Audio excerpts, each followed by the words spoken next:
तुकोबारायचा आहे आणि या अभंगातून तुकोबार आहे नामचिंतन या साधनेचं वैशिष्ट्य प्रतिपादन करतात. तुकोबारायच्या जीवनाकडे जर बघितलं तर तुकोबारायांनी जे साध्य प्राप्त केलं ते साध्य कशाच्या बळावर केलं तर या नामचिंतनाच्या बळावर केलेलं आहे. तुकोबाराय ज्यावेळेस साधनेला लागले होते त्यावेळेस तुकोबारायांनी कोणत्या साधनाचा अवलंब केला तर नामचिंतन या साधनेचा अवलंब केलेला आहे. तुकोबारायाच्या जीवनामध्ये नामचिंतनाचा अतिरेक पाहायला मिळतो. कारण तुकोबारायाच्या जिव्हेला असा चळ सुटला होता. जिव्हे झाला चळ हरी जिव्हे झाला चळ जिव्हे झाला चळ जिव्हे झाला चळ निघे अवसान ते पळ निघे अवसान ते पळ निघे अवसान ते पळ निघे अवसान ते पळ निघे अवसान ते पळ निघे अवसान ते पळ जिव्हे झाला चळ निघे अवसान ते पळ. ती पळभर सुद्धा नामाबिगर राहत नव्हती. सतत तुकोबारायचं नामचिंतन चालू राहायचं. तुकोबारायकडे एक साधक आला होता जो पहिले प्रथम तो भगवान शंकराकडे गेला होता. काशी विश्वनाथाकडे काशीला गेला. त्या ठिकाणी भगवंताची प्रार्थना त्यांनी केली. तिथे अनुष्ठान केलं आणि अनुष्ठान केल्यानंतर भगवान शिव त्याच्या स्वप्नामध्ये गेले. विश्वनाथाने सांगितलं तुला काय करा तुझं काय मत आहे तुझं इथं काय म्हणणं आहे. तर त्यांनी सांगितलं मला एक ब्रह्मज्ञानी महात्म्याची काय झाली पाहिजेत भेट झाली पाहिजेत आणि भेट होऊन मला त्या महात्म्याला काही प्रश्न विचारायचे आहे. भगवान विश्वनाथाने सांगितलं ते तुला इथं होणार नाही म्हणे. तुला काय करावं लागेल म्हणे महाराष्ट्रामध्ये जावं लागेल म्हणे. महाराष्ट्रामध्ये पुणे जिल्ह्यामध्ये आणि हवेली तालुक्यामध्ये देहू या गावी जावं लागेल म्हणे. आणि त्या ठिकाणी तुकाराम महाराज या नावाचे काय संत आहे त्यांची तुला भेट झाल्यानंतर ते तुझ्या प्रश्नाचे सर्व प्रश्नाचे काय करतील उत्तर देतील. विठ्ठल विठ्ठल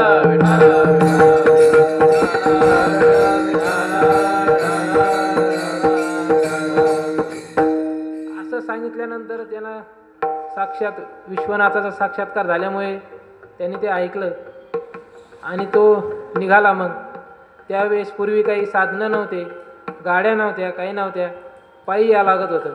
तो दर मजल करीत महाराष्ट्रामध्ये आला. तिथून तो पुण्याला आला आणि पुण्यावरून तो कुठे आला देहू या गावी आला. आणि देहूला येत असताना तो सकाळच्या वेळी आला. ज्यावेळेस पहिले लोक पूर्वी काय बहिर दिशेला जायचे त्या वेळेला आला. आणि एक मनुष्य बहिर दिशेला आलेले होते. त्या ठिकाणी बहिर दिशेला आल्यानंतर बहिर दिशेला बसलेले असताना त्यांच्या मुखातून विठ्ठल विठ्ठल विठ्ठल असं नामस्मरण चालू होतं चिंतन चालू होतं. आणि त्यांनी ते ऐकलं. त्याला ते ऐकल्यानंतर कसं तरीच वाटलं वेगळंच वाटलं. तर म्हणे इतकी अपवित्र जागा म्हणे आणि अपवित्र जागेवर इतक्या पवित्र देवाचं नाव कोण घेत असेल म्हणे. अपवित्र जागेवर घेऊ नये म्हणे.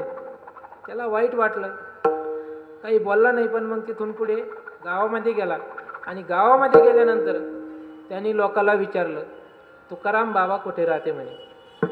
त्यांनी सांगितलं मंदिराच्या पाठीमागे त्यांचं घर आहे तिथे तुकाराम महाराज राहते. मग तो लोकांनी सांगितल्याप्रमाणे तुकाराम महाराजांच्या घरी गेला आणि घरी गेल्यानंतर मुलं बाहेर खेळतच होते. आणि तेवढ्यात तिकडून तुकाराम महाराज आले आणि तुकाराम महाराजांनी त्या साधकाची भेट झाली. आणि भेट झाल्यानंतर त्यांनी विचारलं तुकाराम महाराज कोण आहे. तर तुकोबाराय म्हणले मीच तुकाराम महाराज आहे म्हणे. बोला म्हणे. ते म्हणे तुम्हाला काही प्रश्न विचारायचे होते म्हणे. पण त्यांनी तुकाराम महाराजला पाहिल्यानंतर त्याला वेगळंच वाटलं. पहिले ते म्हणे इतक्या अपवित्र जागेवर हे काय करीत होते विठ्ठल विठ्ठल म्हणत होते म्हणे. आणि अशा काय माणसाकडे मला पाठवलं म्हणे. तुकोबाराविषयी त्याला जरा वेगळंच मनात आलं त्याच्या. अशा माणसाकडे पाठवलं, तो काय माझ्या प्रश्नाचे उत्तर देणार आहे, शंकेचं निरसन करणार आहे. पण त्याला वाटलं आता शंकरांनी पाठवलेला आहे, त्यांनी विश्वास ठेवला होता. मग तुकाराम महाराजांनी सांगितलं, जा म्हणे, तुम्ही थकून आले म्हणे, थोडं काय करा म्हणे, आराम करा म्हणे. आराम केल्यानंतर भोजन करा म्हणे आणि मग आपण बघू म्हणे. ते गेले, त्याने हातपाय आंघोळ ते केली, भोजन ते केलं आणि तुकाराम महाराज आणि ते दोघं सोबतच आराम करायला शेजारी झोपले. तुकाराम महाराज अशी इथं झोपले असेल तर इथं झोपला आणि मग त्याला एकदम आवाज येऊ लागला, विठ्ठल विठ्ठल असा, एकदम जसं काय समुदायाने अनेक जण त्या ठिकाणी विठ्ठल विठ्ठल म्हणतात असा त्याला काय येऊ लागला, ध्वनी येऊ लागला. आणि तो उठून बसला तर कोणीच त्याच्या शेजारी नव्हतं. विठ्ठल विठ्ठल हा ध्वनी येतोय कडून, इकडं तिकडं पाहिलं, त्याला वाटलं आपल्याला काय होऊ राहिलाय, भास होऊ राहिला, म्हणून तो परत झोपला आणि डबल पुन्हा त्याला तसाच ध्वनी येऊ लागला, विठ्ठल विठ्ठल असं त्याच्या कानातच घोंगायला लागलं. मग त्यांनी उठून पाहिलं आणि चांगलं निरीक्षण केलं, हा आवाज येतोय कुठून. आणि मग त्यांनी शेजारी पाहिलं, तुकोबारायच्या रोमारोमातून काय आवाज येत होता, विठ्ठल विठ्ठल विठ्ठल असा आवाज येत होता. म्हणजे सांगायचं एवढं की तुकोबारायच्या जे केस होते, केसातून सुद्धा काय येत होता, विठ्ठल विठ्ठल आवाज येत होता. म्हणजे तुकोबारायांनी इतका अभ्यास केला होता नामचिंतनाचा का ते झोपेत जरी असले तरी त्यांचं नामचिंतन चालू होतं, जागृतीचंही चालू होतं, सुषुप्तीचंही चालू होतं. त्यामुळे तुकोबारायाच्या जीवनाकडे जरी बघितलं तर तुकोबारायांनीच तर काय केलेलं आहे, नामचिंतन हीच साधना केलेली आहे. विठ्ठल विठ्ठल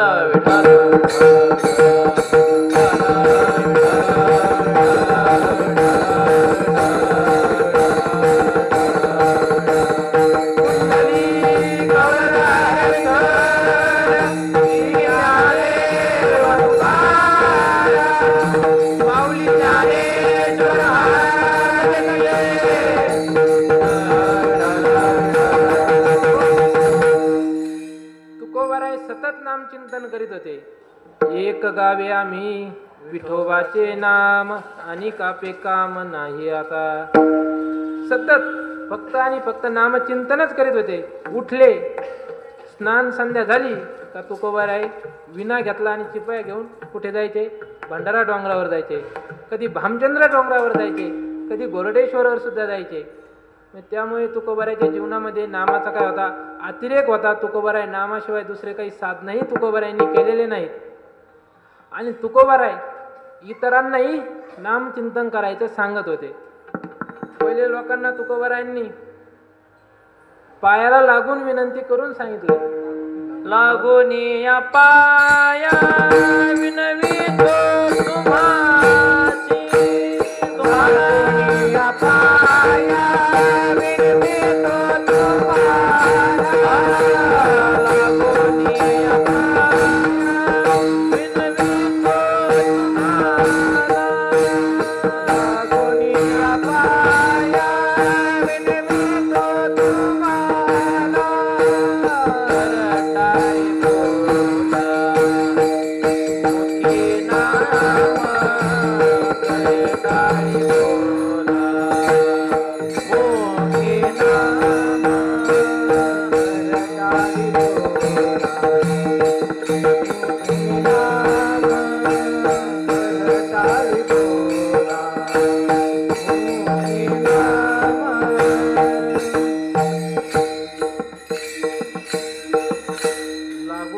पाया विनवितो सकळा करे टाई बोला मुखी नाम.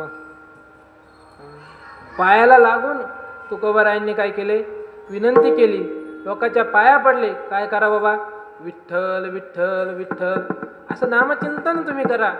तरी लोकांनी ऐकलं नाही. एवढं सांगूनही तर मग तुकोबाराय सांगतात, हकारुनी सांगे तुका नाम घेता राहू नका. तरीही ऐकलं नाही. त्याच्याही पुढे जाऊन तुकोबाराय सांगतात, नाम नवदे ज्याची वाचा तो लेख दो बापाचा. विठ्ठल विठ्ठल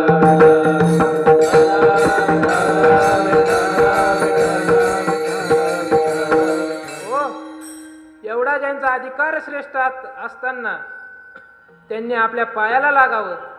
कशासाठी? फक्त तुम्ही काय करा, नामचिंतन करा. तुम्ही नामचिंतन करा. एवढ्यासाठी तुकोबाराय प्रत्येकाला काय करीत होते, उपदेश करीत होते. तुम्ही काय करा, नामचिंतन करा, नामचिंतन करा. एवढं सांगूनही लोक ऐकत नव्हते.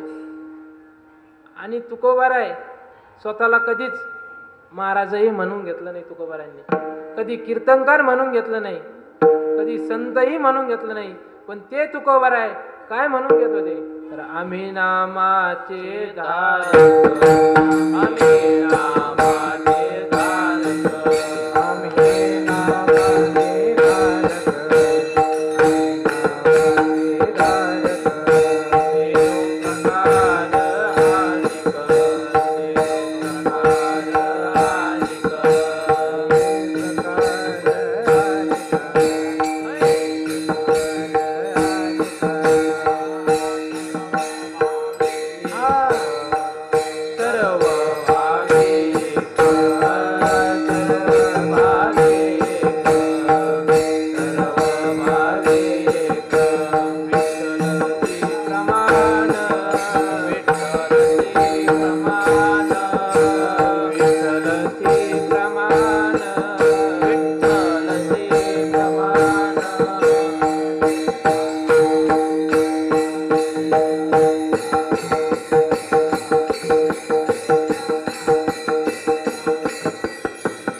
आम्ही नामाचे धारक, आम्ही नामाचे धारक असं तुकोबाराय म्हणत होते. आम्ही कोण आहे, तर नामाचे धारक आहे. आलो म्हणे तुका मी नामाचा धारक असं तुकोबाराय स्वतःला काय म्हणून घेत होते, नामधारक म्हणून घेत होते. स्वतःही नामचिंतन करीत होते आणि इतरांनाही सांगत होते काय करा, नामचिंतन करा, नामचिंतन करा. मग असं सांगत असल्यामुळे अनेकांना प्रश्न पडले. तुकोबाराय सांगतात नामचिंतन करा, कारण तुकोबाराय जेव्हापासून नामचिंतनाला लागले तेव्हापासून तुकोबारायची परिस्थिती कशी झाली होती, तर आम्ही सदैव सुरके जवळ येतात सोरदाके, जाऊ पुढे बिके कुत्री गळला किती. अशा प्रकारची तुकोबारायची स्थिती झाली. कशामुळे झाली, तर नामचिंतनाला लागल्यामुळे. लोकांना प्रश्न पडत होता, हे जेव्हापासून नामचिंतनाला लागले तेव्हापासून यांची अशी परिस्थिती झाली आणि आपण जर लागलो तर आपलीही अशीच होईल. मग कशामुळे लागायचं. पण लोकांनी काय केलं, तुकोबारायांकडे गेले आणि महाराजांना प्रश्न विचारला. महाराज तुम्ही प्रत्येकाला सांगता काय कर, नामचिंतन करा, नामचिंतन करा, आणि तुम्हीही करता. मग हे नामचिंतन केल्याने काय होतं, तर तेच तुकोबाराय अभंगाच्या प्रथम चरणात काय नो हे केले, काय नो हे केले,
चिंतिता विठ्ठले.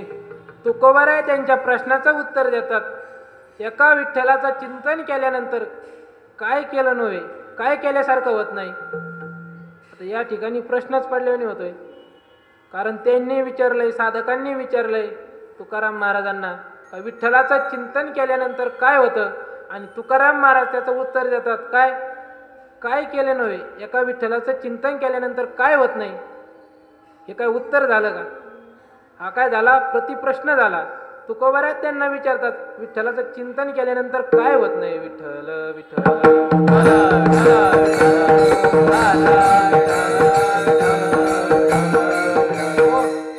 खरं तर या ठिकाणी साधकांनी तुकोबारायांना प्रश्न केला होता, आणि ज्याने पहिला प्रश्न केला, आधी प्रश्न केला, त्याच्या प्रश्नाचं काय करायला पाहिजे, उत्तर द्यायला पाहिजेत. पण या ठिकाणी तुकोबारायांनी त्यांच्या प्रश्नाचं उत्तर नाही देता त्यांना उलट प्रश्न केला. हे काही नाही, योग्य नाही. पहिले त्यांच्या प्रश्नाचं उत्तर द्यायला पाहिजेत होतं, आणि मग त्यांना प्रश्न केला असता तर ठीक होतं. पण पहिले त्यांच्या प्रश्नाचं काही नाही केलं, तुकोबारायांनी उत्तरच दिलं नाही. तर मग हे कसं शक्य आहे? तुकाराम महाराज त्यांना उलट प्रश्न करतात का विठ्ठलाचं चिंतन केल्यानंतर काय होत नाही. तर त्याचं उत्तर असं आहे, काही प्रश्नाचे उत्तर हे एका शब्दात द्यावे लागतात. काही असे प्रश्न राहतात त्याचे उत्तर हे फक्त एका शब्दात द्यावं लागतात. काही प्रश्नाचे उत्तर एका वाक्यात द्यावे लागतात. काही प्रश्नाचे उत्तर स्पष्टीकरण करून द्यावे लागतात.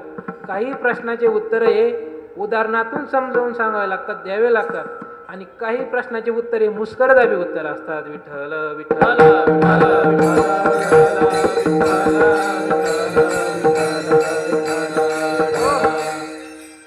या ठिकाणी तुकोबारायांनी जो प्रतिप्रश्न केला तो कसा केला, तर तो परिशेष न्यायाने केलेला आहे.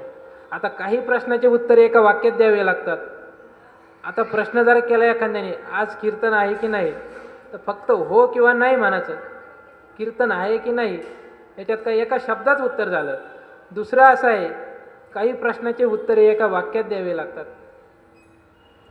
आज कीर्तनामध्ये जो अभंग घेतला त्या अभंगात काय सांगितलं एका वाक्यात सांगायचं.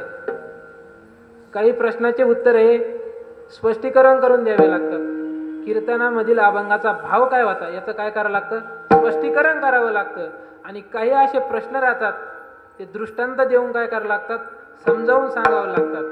आणि काही असे प्रश्न असतात त्याचं उत्तर हे मुस्कड दाबी पद्धतीनं द्यावं लागतं. विठ्ठल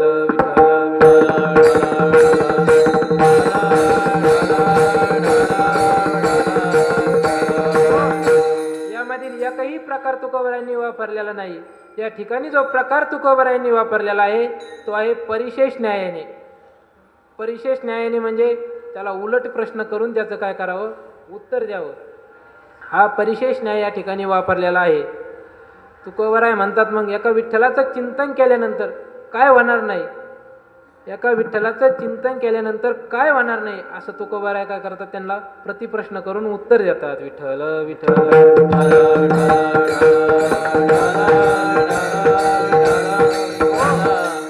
असाच हिरण्यकश्यपूने आपला जो पुत्र होता भक्त प्रल्हादाला काय केला होता, प्रश्न विचारला होता. काय झालं होतं त्यावेळेस हिरण्यकश्यपू स्वतःला काय समजू लागला, ईश्वर समजू लागला. मीच ईश्वर आहे, मीच मालक आहे या जगाचा, विष्णू काय याचा नाही, मालक नाही. विष्णू सुद्धा मला घाबरतोय.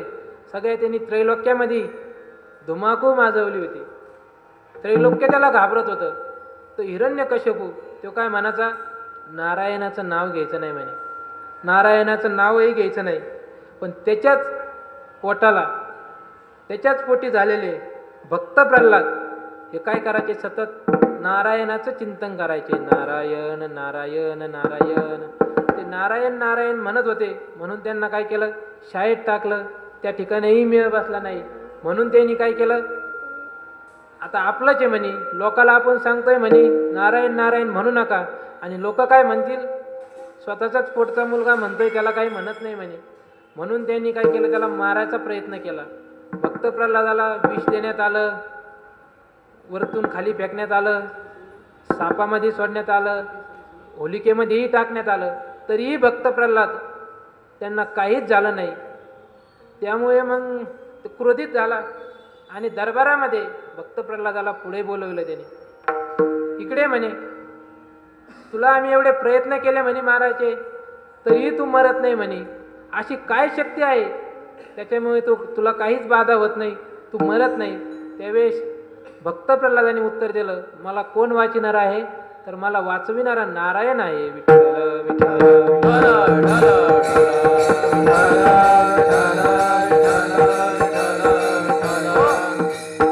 असं उत्तर दिल्यानंतर ते हिरण्यकशिपू म्हणे, तो समोर काय येत नाही म्हणे, तुला वाचवितो ना, तर तो समोर काय येत नाही. त्यावेळेस त्यांनी याने विचारलंय हिरण्यकशिपूने, मग तो देव आहे तरी कुठं, आम्हाला सांग तरी म्हणे, नारायण कुठं आहे. त्यावेळेस भक्त प्रल्हाद सांगतात, नारायण कुठं नाही म्हणे. म्हणजे देव काय आहे, सर्वकडे आहे, सर्वत्र देव आहे, असं त्याच्यातून त्यांना सांगत होतं. विठ्ठल विठ्ठल.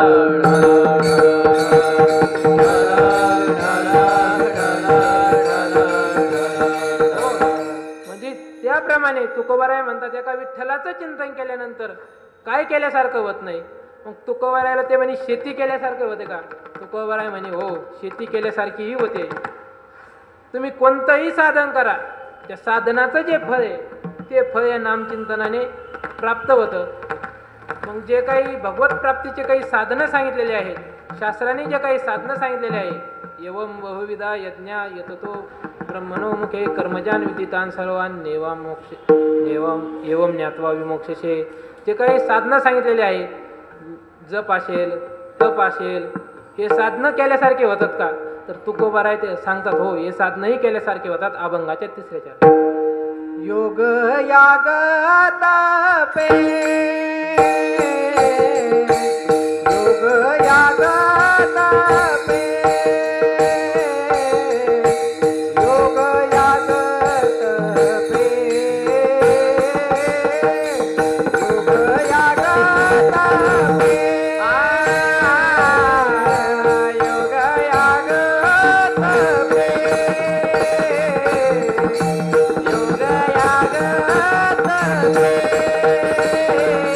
याग तपे, योग याग तपे, योग याग तपे, योग याग तपे, योग याग तपे, योग याग तपे, योग याग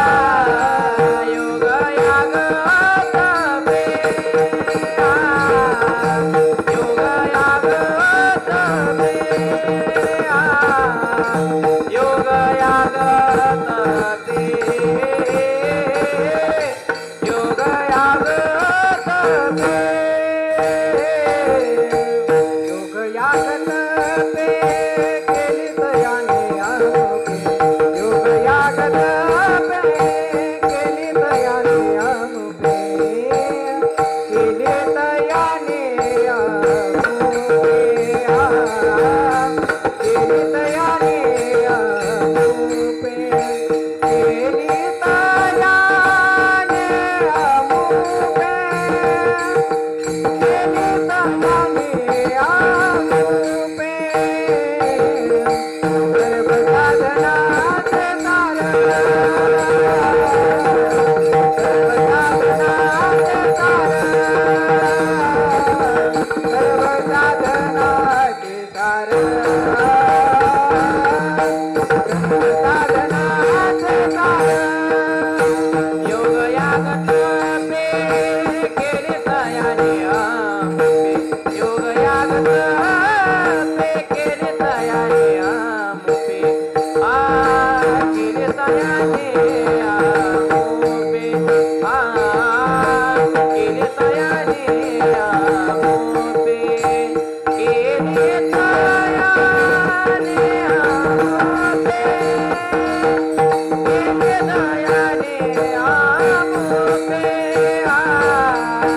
सर्व साधनाचे कारण, सर्व साधनाचे कारण,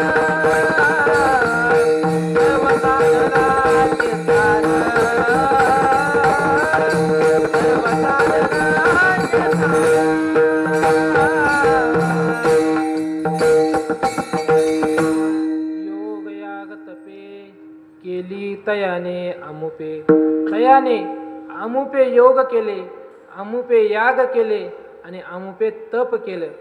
किती योग केला तर सांगता येत नाही, इतके योग अमुपे.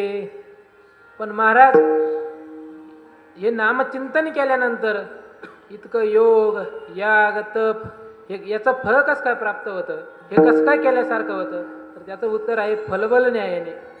फलबल न्यायाने जे योगाचं फळ आहे ते नामचिंतनाने प्राप्त होतं, जे तपाचं फळ आहे ते सुद्धा नामचिंतनाने प्राप्त होतं, आणि जे यज्ञ केल्यानंतर आपल्याला जे फळ प्राप्त होणार आहे ते सुद्धा या नामचिंतनाने प्राप्त होतं.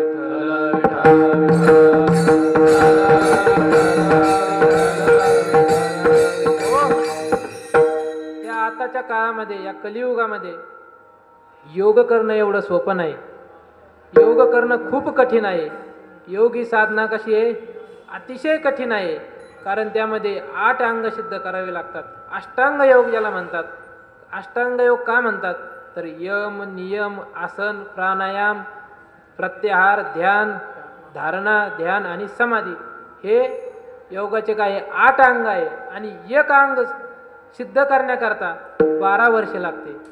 तसे 8 अंग सिद्ध करण्याकरता किती वेळ जाईल याचा विचार करा.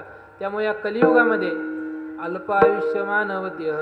आपलं आयुष्य कसं आहे, अल्प आहे, कमी आहे. आणि या कमी आयुष्यामध्ये आपल्याला हा योग साधणं काय नाही, सोपं नाही, अतिशय कठीण आहे. ज्ञानोबा सुद्धा सांगतात नागिनी उत्साहे नवहे द्वारे रोदून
नाडी त्रया माझी सुषुम्ना संचरण न साधे हा मार्ग ऐसे बोलती मुनियन. नरहरी चिंतने अहर्निशी मुक्तिस्थान. हा मार्ग काय होत नाही, आपल्याला प्राप्त होत नाही. मग काय करावं तर नरहरी चिंतने अहर्निशी मुक्तिस्थान. भगवंताचं चिंतनच करावं या कलियुगामध्ये. योग हा काय होऊ शकत नाही, साधला जाऊ शकत नाही, खूप कठीण आहे. योगा करता काय लागतं, पवित्र शरीर शोषण प्राण निरोधन मनुजय हठ योग. शरीर शोषण प्राण निरोधन मनुजय हठ योग. गुद पीडन कुंडलिने कलिमल दलभंग. कुंडलिने कलिमल दलभंग. ऊर्ध्व वायुता श्वेत सोडुने करी ओवन भंग. ऊर्ध्व वायुता श्वेत सोडुने करी ओवन भंग. ब्रह्मरंध्रे मिसळे परिमुमुक्षोदंग. ब्रह्मादिक मिसळे परिमुक्षोदंग. ब्रह्मरंध्रे मिसळे परिमुमुक्षोदंग. ब्रह्मादिक मिसळे परिमुक्षोदंग. ओम नमो भगवते राम कृष्ण वासुदेवा. ओम नमो भगवते राम कृष्ण वासुदेवा. ओम नमो भगवते राम कृष्ण वासुदेवा. ओम नमो भगवते राम कृष्ण वासुदेवा.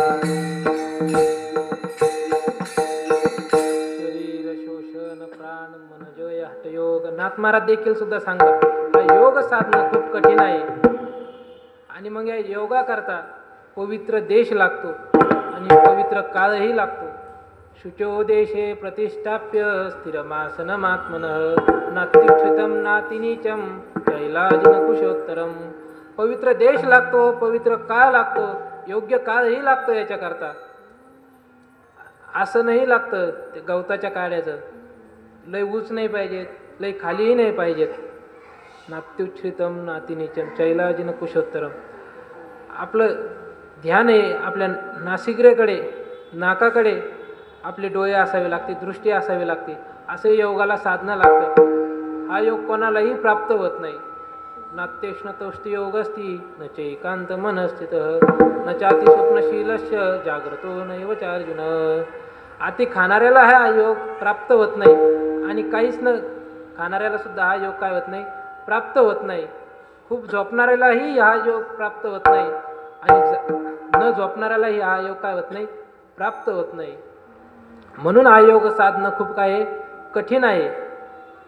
पण त्याच्यानंतर योग याग, याग म्हणजे यज्ञ, यज्ञ करणं ही काय झालं नाही, सोपं राहिलं नाही या कलियुगामध्ये. पूर्वी यज्ञ केले जायचे पण त्यावेळेस ब्राह्मण होते, विद्वान ब्राह्मण होते.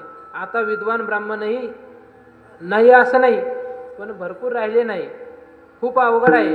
या यज्ञाचा अधिकारी असावा लागतो. तेही करणं काय झालं या कलियुगामध्ये कठीण झालेलं आहे, अतिशय अवघड आहे. योग याग तपे आणि तप करणं हे काय नाही, सोपं नाही. तप करण्याकरता कुठं जावं लागतं, हिमालयामध्ये जावं लागतं. आणि त्या ठिकाणी शीत उष्ण वारा पाऊस हा काय करावा लागतो, कष्ट वाचून सहन करावा लागतो. त्या ठिकाणी अनेक हिंस्र पशु पक्षी असतात, त्यांचा आपल्याला सामना करावा लागतो. त्यामुळे हे करणं खूप कठीण झालेलं आहे या कलियुगामध्ये. ते पहिल्याने कृतयुगामध्ये तप केलं जायचं, तपाला महत्त्व होतं. त्रेतायुगामध्ये यज्ञाला महत्त्व होतं. द्वापार युगामध्ये पूजेला महत्त्व होतं. आणि या कलियुगामध्ये कशाला महत्त्व आहे तर भगवत चिंतनाला, कीर्तनाला, नामकीर्तनाला महत्त्व आहे. विठ्ठल विठ्ठल विठ्ठल विठ्ठल विठ्ठल कलो नास्तेव नास्तेव नास्तेव गतिरन्यता हरेर नामैव हरेर नामैव हरेर नामैव केवलम. कलियुगामध्ये काय आहे, हरिनामालाच. कलियुग माझे करावे कीर्तन, कलियुग माझे करावे कीर्तन, कलियुग माझे करावे कीर्तन, कलियुग माझे करावे कीर्तन. येणे नारायण येईल भेटी, येणे नारायण येईल भेटी, येणे नारायण येईल भेटी, येणे नारायण येईल भेटी. कलियुगा माझी करावे कीर्तन तेने नारायण देईल भेटी. कलियुगामध्ये तुकोबाराय सांगतात कीर्तन करावं तेने नारायण देईल भेटी. कारण कलियुगामध्ये नामचिंतन या साधनेला काय दिलेलं आहे, महत्त्व दिलेलं आहे, विशेषत्व आहे. आणि मग असं जो विठ्ठलाचं नामचिंतन करेल त्याला या साधनेचं, योगाचं, यागाचं, तपाचं काय होतं, फळ प्राप्त होतं. योगाचं फळ काय आहे तर योगाचं फळ आहे समाधी लागणं.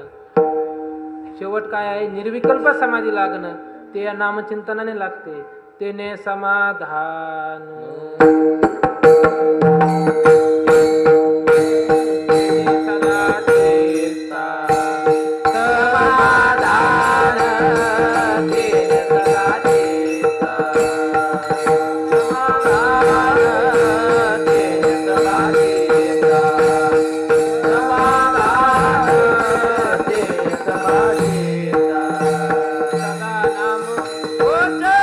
करू हरी कथा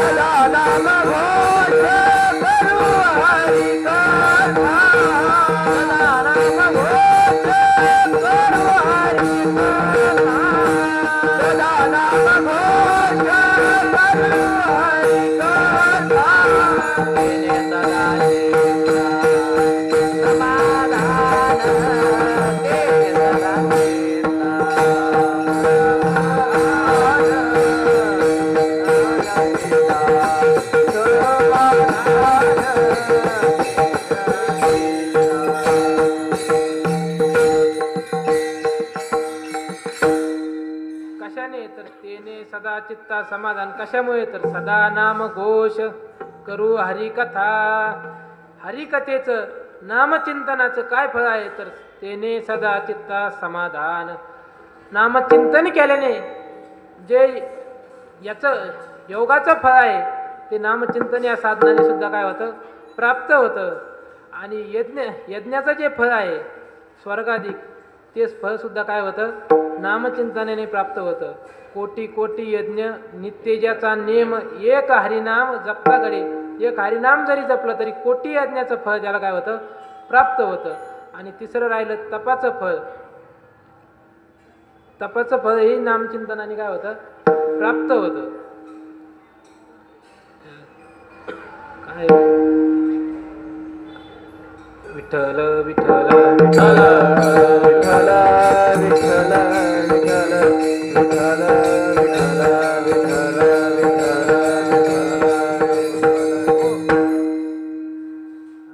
तपाचं फळ हे नामचिंतनाने प्राप्त होतं. ते प्रमाण आठवणा. मग अशा प्रकारचं जे साधनं सांगितलेले आहे त्याचेही फळ या नामचिंतनाने काय होतात प्राप्त होतात. मग हे झालं साधनाचं फळ. पण काही जणांनी विचारलं नामचिंतनाने धनाचा लाभ होतो का, काही पैसे हे प्राप्त होते का. तर तुकोबारायच्या चरित्रामध्ये जर आपण बघितलं तर नामचिंतनाने तेही झालेलं आपल्याला काय होतं बघायला मिळतंय. तुकोबारायचे एक टाळकरी होते, पखवाजे होते, कोंडोबा नावाचे.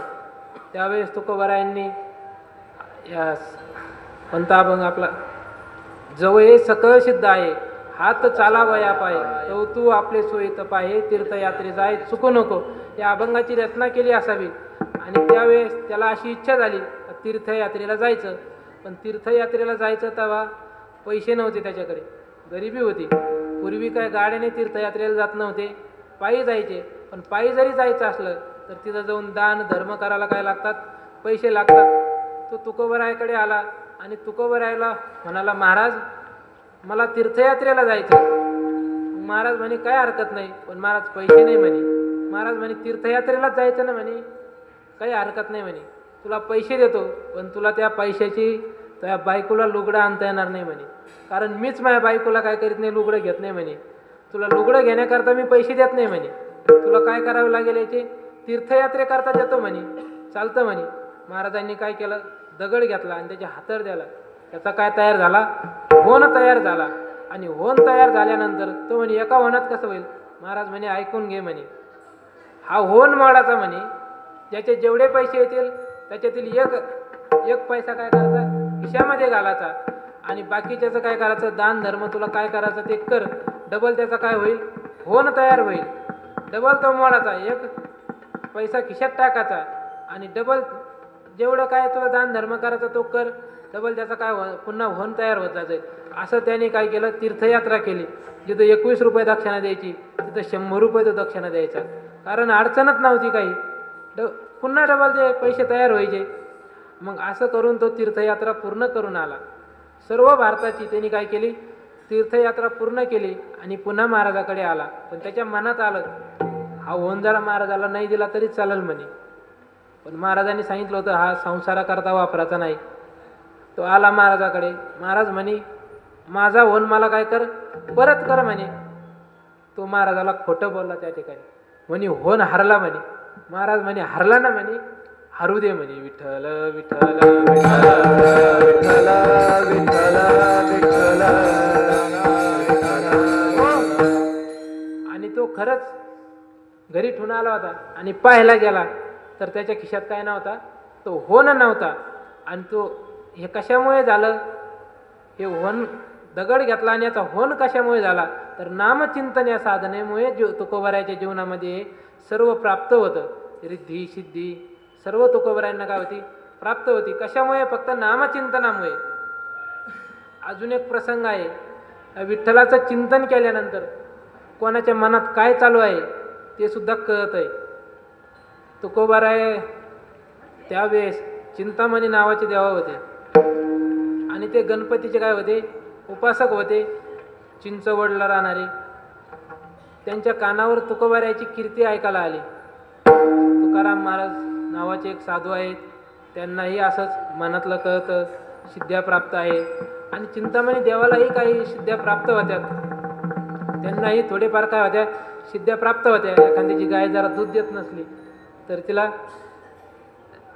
राग जरा लावली तर ती काय करायची, दूध द्यायची, चटकी चुटकी केलेली याला. कोणाचं पोट दुखत असलं तर ते नीट करायचं. अशा त्यांना काय होत्या साधारण सिद्ध्या प्राप्त होत्या एक दोन. आणि त्याच्यावरच ते अभिमानाने, त्याचा अभिमानही त्यांना होता ब्राह्मण असल्यामुळे. मग त्यांनी सांगितलं आता आपल्याला काय करायचं, तुकोबारायाची काय करायची परीक्षा घ्यायची म्हणे. खरं ज्यांना सिद्ध्या प्राप्त आहे का नाही म्हणे. जरा असल्या तर दंडवत घालू म्हणे, नसल्या जरा तर मग पाहून घेऊ म्हणे काय करायचं तर. मग त्यांनी काय केलं, त्यांच्या सेवकाला सांगितलं तुकाराम महाराजाला तुम्ही काय करा, बोलवून आणा म्हणे, त्यांना निरोप पाठवा म्हणे. आणि तिकडं तुकोबारायांना कळलं सुद्धा, आपल्याला चिंतामणी देवानी काय केलंय, बोलावलं म्हणे. मग तुकोबाराही काय केले, हातात विना घेतला, चिपया घेतल्या आणि भजन करीत निघाले, विठ्ठल विठ्ठल विठ्ठल.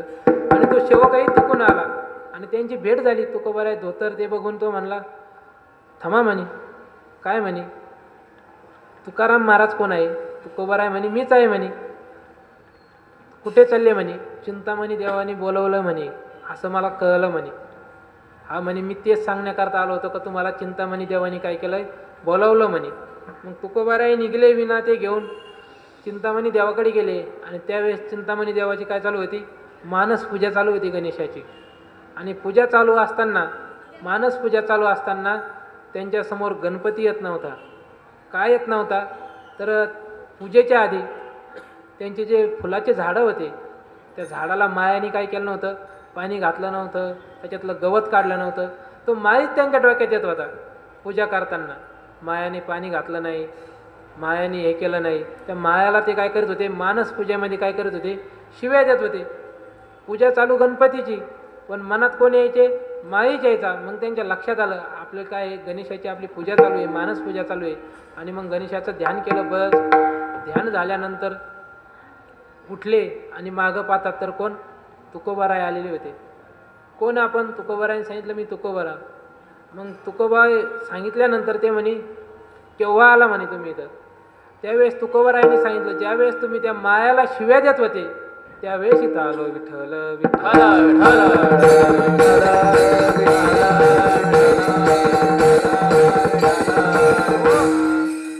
कारण चिंतामणी देवाच्याही लक्षात आलं.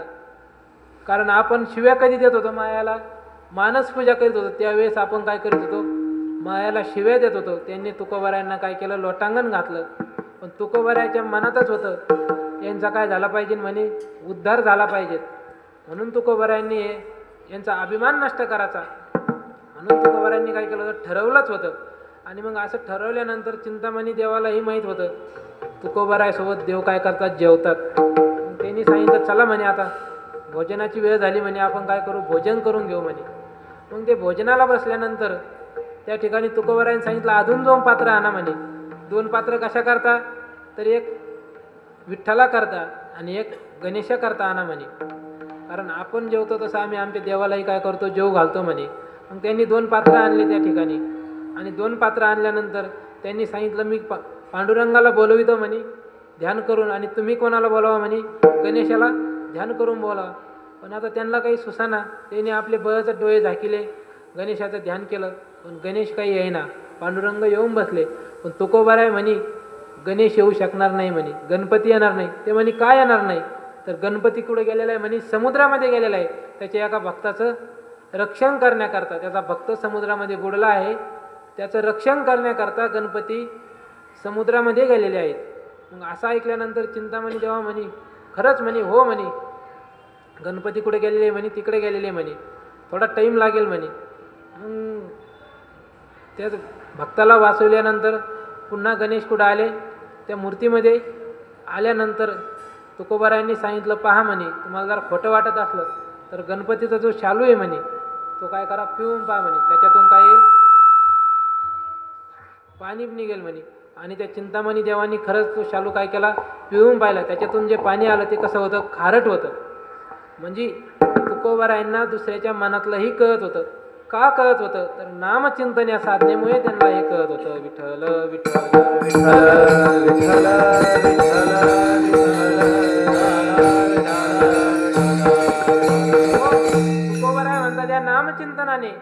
संपूर्ण लाभ आपल्याला प्राप्त होतात.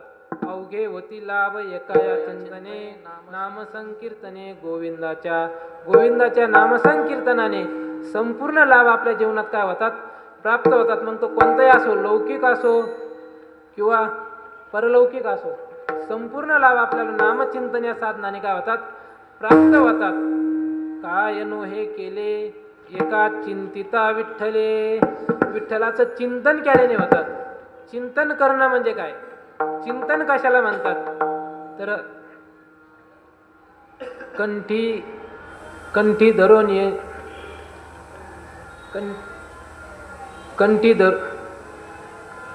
कंठी धरून नाम पुढे उभा विठ्ठल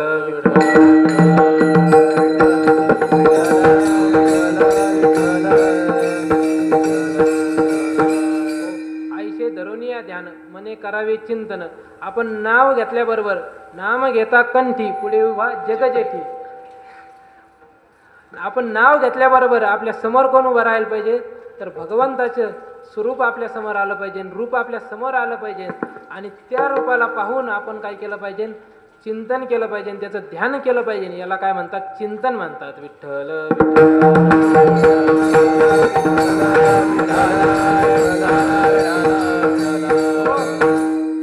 जप करणे याला चिंतन नाही म्हणत. विठ्ठल विठ्ठल असा जप करणे याला चिंतन नाही म्हणत. चिंतन कशाला म्हणायचं तर आपण नाम घेतल्याबरोबर पुढे भगवंताची मूर्ती प्रगट झाली पाहिजे आणि त्या मूर्तीला बघून आपण काय केलं पाहिजे, चिंतन केलं पाहिजे, ध्यान केलं पाहिजे. याला काय म्हणतात, चिंतन म्हणतात. आणि असं चिंतन जरा केलं तर काय होतं तर सर्व साधनाचं जे फळ आहे ते आपल्याला काय होतात, प्राप्त होतात. अजून हे नाम कसं आहे तर अभंगाच्या दुसऱ्या चरणात सांग. सर्व साधनाचे सार, सर्व साधनाचे सार, सर्व साधनांचे सार, सर्व साधनांचे सार, सर्व साधनांचे सार,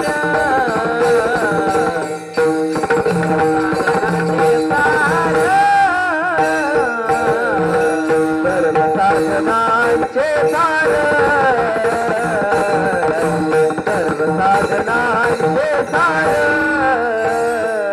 भवसिंधू तरी पार, भवसिंधू उतारी पार, साधनांचे सार,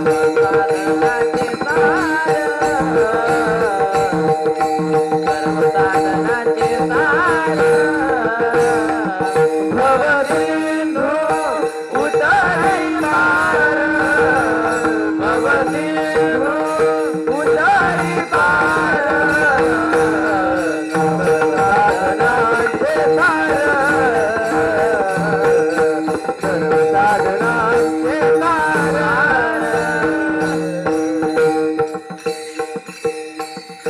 सर्व साधनाचे सार भव सिंधू उतरी पार. नाम हे सर्व साधनाचं काय आहे, सार आहे. सार नाम साराचे ही सार शरणागता यमकिंकर. नाम हे सगळ्या साधनाचं काय आहे, सार आहे. म्हणून या नामचिंतनाला सार म्हणलेलं आहे. कारण नामचिंतनाने नामचिंतन केल्यानंतर सर्व साधनं प्राप्त होतात. म्हणून सर्व साधनाचे सार भव सिंधू उतरी पार. भवसिंधू म्हणजे काय, जन्म मृत्यूरूपी जो संसार आहे, जो भवाचा सागर आहे, तो भवाचा सागर या विठ्ठलाच्या नामाने काय होतो, पार होतो. तयाच्या चिंतने निरशिले संकट तराला दुर्घट भवसिंधू. नामाने जन्म मृत्यूरूपी संसारातून आपण काय हो, पार हो. जन्म मृत्यू संसारातून जर आपण पार नाही झालो, आपण जरा मृत्यूमधून जर सुटलो नाही, या दुःखातून जर आपण सुटलो नाही, तर आपल्याला डबल काय करावं लागेल, जन्म घ्यावे लागेल. कारण आधीच आपलं किती जन्म झाला फेरा, गणित नाही दातारा, किती वेळा जन्म यावे, नित्य व्हावे फजित. म्हणून या जन्म मृत्यूरूपी दुःखाचा नाश करण्याकरता नामचिंतन आपण काय केलं पाहिजे, केलं पाहिजे. म्हणून तुकोबाराय सांगतात भव सिंधू उतरी पार. हे नाम काय करतं? त्या भवसिंधू रूपी सागरातून आपल्याला काय करतं? पार करतं. मग असं जे विठोबाचं नाम आहे, असा जो जप आहे, तुम्ही काय करा? विठ्ठलाचा जपा शेवटच्या चरणात. तुका म्हणे जपा, तुका म्हणे जपा, तुका म्हणे जपा, तुका म्हणे जपा, तुका म्हणे जपा, तुका म्हणे जपा, तुका म्हणे जपा, तुका म्हणे जपा. मंत्र त्रिअक्षरी झोपा, मंत्र त्रिअक्षरी झोपा, सर्व साधनांचे सार, सर्व साधनांचे सार. त्रिअक्षरी झोपा, मंत्र त्रिअक्षरी झोपा, सर्व साधनांचे सार, सर्व साधनांचे सार. भवसिंधू उतरी पार,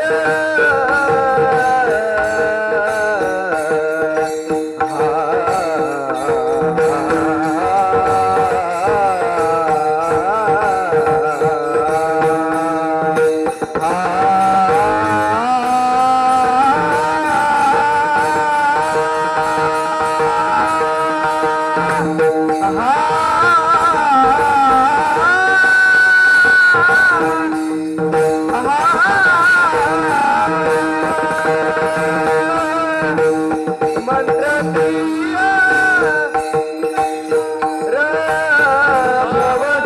भवसिंधू उतरी पार,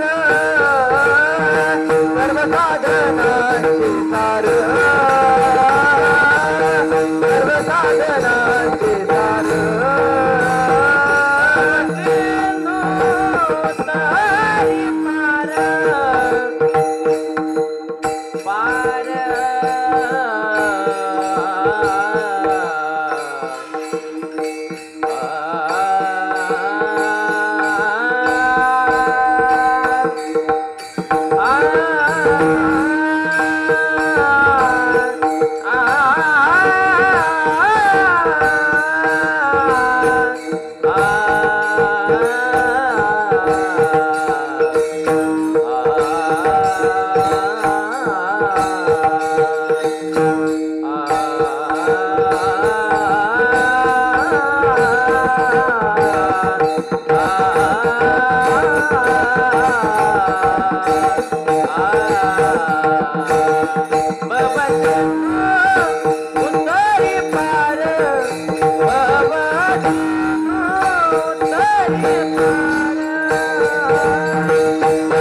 पार, उतरी पार, उतरी पार, सर्व साधनांचे सार,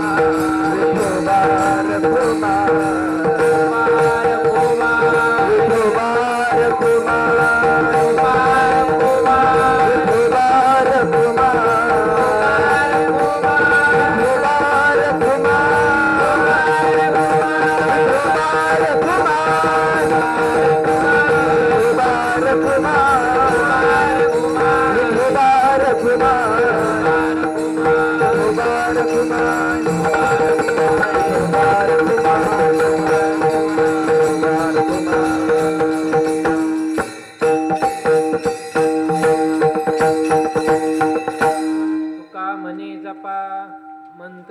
अक्षरी सोपा.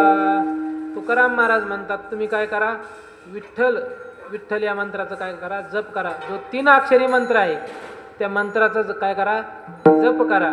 विठ्ठल हा काय आहे, मंत्र आहे, त्याचा तुम्ही काय करा, जप करा. तुम्ही म्हणता तुकाराम महाराजांना एवढ्या सिद्ध्या कस काय प्राप्त होत्या, आम्ही सुद्धा विठ्ठल विठ्ठल असा जप करतो, आम्हाला का प्राप्त होत नाही. तर त्याचं उत्तर असं आहे की मंत्राचं काय करावं लागत असतं, मंत्र सिद्ध करावं लागत असतं. आणि सिद्ध केल्यानंतर त्या मंत्राचं काय होत असतं, फळ प्राप्त होत असतं. सिद्ध जर नाही केला तर त्याचं फळ प्राप्त होणार नाही. म्हणून तुम्ही काय करा, विठ्ठल विठ्ठल हा पहिले मंत्र सिद्ध करा. विठ्ठल विठ्ठल मंत्र सोपा, करी पापा निर्मूळ. म्हणून तुम्ही काय करा, तुम्हाला जर आपलं कल्याण करून घ्यायचं असेल, त्या भवसिंधूतून जर पार जायचं असेल तर तुका म्हणे जपा मंत्र त्रिअक्षरी सोपा. सोपा मंत्र सांगितलेला आहे, कारण हे संतांनी आपल्याला नामचिंतन हे काय केलेलं आहे, सोपं साधन सांगितलेलं आहे. नामसंकीर्तन साधन पै सोपे, हे सोपं साधन संतांनी आपल्याला सांगितलेलं आहे. त्यामुळे तुम्ही काय करा, तुका म्हणे जपा मंत्र त्रिअक्षरी सोपा, सर्व साधनाचे सार भवसिंधू उतरी पार.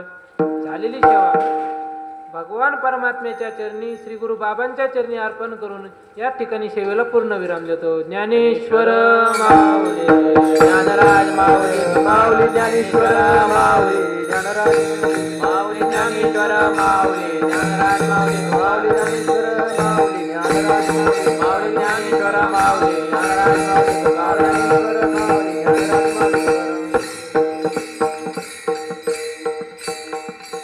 विठ्ठल जय जय विठ्ठल, विठ्ठल जय जय विठ्ठल, जय विठ्ठल जय जय